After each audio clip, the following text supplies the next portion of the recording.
అంటే దెయ్యం ఉంది అనేది నిజమే అన్నమాట.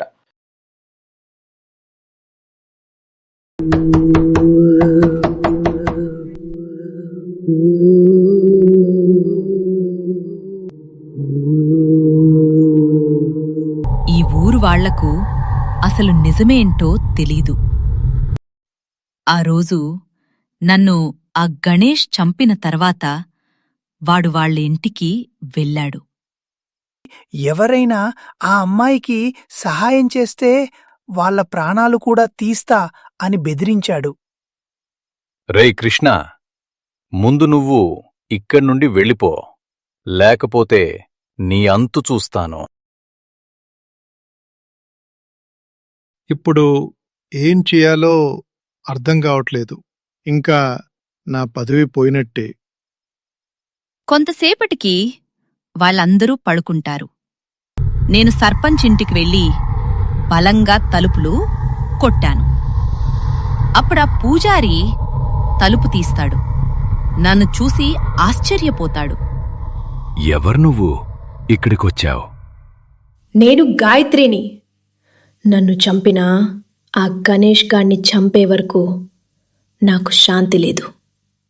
అప్పుడా పూజారి తన శక్తులతో నన్నక్కడ్నుండి తరిమేస్తాడు. నేనక్కడ్నుండి వెళ్తుండగా సర్పంచ్ మరియు గణేష్ నన్ను చూస్తారు. పూజారిగారు, నేను చంపింది దాన్నే దెయ్యంలాగా మారి నన్ను చంపటానికి వచ్చింది. మీరు అదృష్టవంతులు. నేను ఉన్నాను కాబట్టి బ్రతికిపోయారు. లేకపోతే ఆ దయ్యం మిమ్మల్ని వదిలేది కాదు. ఇప్పుడు నా కొడుకుని ఎలా కాపాడుకోవాలి పూజారిగారు? ఇది మామూలు దయ్యం కాదు, ప్రేతాత్మగా మారింది. మేము ఏం చేయలేం. కాని ఒకటే మార్గం ఉంది. మీ గణేష్ని ఊరి నుండి పంపించేయాలి. రేపు పంచాయతీ పెట్టి అందరి ముందు గణేష్ని బయటికి తరిమేయండి. అలా చేస్తే అతను బయట సురక్షితంగా ఉంటాడు. నేను ఆ దయ్యాన్ని ఊరి నుండి బయటికి వెళ్లకుండా ఊరి చివర పూజ చేసి మంత్రం వేస్తాను. గణేష్, నువ్వు తిరిగి ఊరిలోకి వస్తే ఆ దయ్యం నిన్ను చంపేస్తుంది. తెల్లవారవుతుంది. సర్పంచ్ ఆ కృష్ణాని పిలిపిస్తాడు. సర్పంచ్ జరిగిందంతా కృష్ణాకి చెప్తాడు. నేను చెప్పింది చెప్పినట్టుగా చెయ్ అని ఏం చెయ్యాలో అంతా చెప్పి ఆ ఊరి వాళ్లందర్నీ పంచాయతీకి పిలుచుకురమ్మని పంపిస్తాడు. మరుసటి రోజు గణేష్ని ఊరు నుండి పంపించేస్తారు. నేను ఊరు దాటకుండా మంత్రాలతో అడ్డుకున్నారు.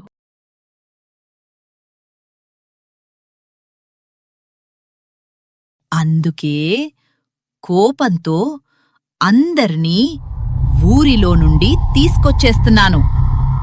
అమాయకులు తీసుకెళ్లడం సరైంది కాదు. నాకు వేరే మార్గం లేదు. వీళ్ళని తీసుకొస్తే అయినా ఆ గణేష్ గాడ్ని ఇక్కడికి తెస్తారనుకుంటే తేవట్లేదు.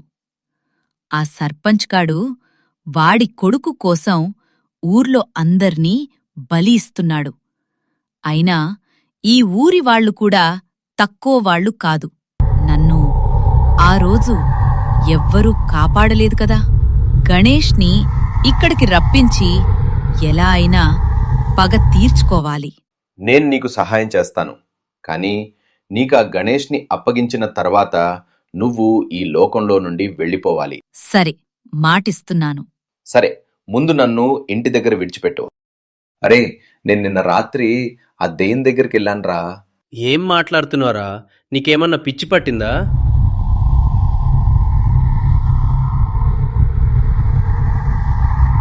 అదిరా జరిగింది. అవునరా, నువ్విప్పుడు ఆ గణేష్ని ఇక్కడికి ఎలా తీసుకుని వస్తావు? పదండి నాతో. ఏంటి ఇలా వచ్చారు? మీరు చెప్పింది నిజమే. నేను ఆ దెయ్యాన్ని కిటికీలో నుండి చూశాను. మేము చెప్పాము కదా, మీ పట్టణం వాళ్ళు కళ్ళతో చూస్తే గాని నమ్మరు. ఈ ఊరిని కాపాడిన ఆ పూజారి గారు ఇప్పుడెక్కడున్నారు? పూజారిగారా? అయినా ఆయన గురించి మీకెందుకు? వీడికి ఆ దయ్యాన్ని చూసినప్పటి నుండి ఫుల్ జ్వరం. ఆ దయ్యానికి భయపడి నిన్నటి నుండి అన్నం కూడా తినడం లేదు. ఆ పూజారి దగ్గరికి వెళ్ళి భయానికి మంత్రం వేయించుకుందామని. చీకటి పడే లోపే అక్కడికి వెళ్ళి వచ్చేసేయండి. నాకు రావడం కుదరదు, పని ఉంది.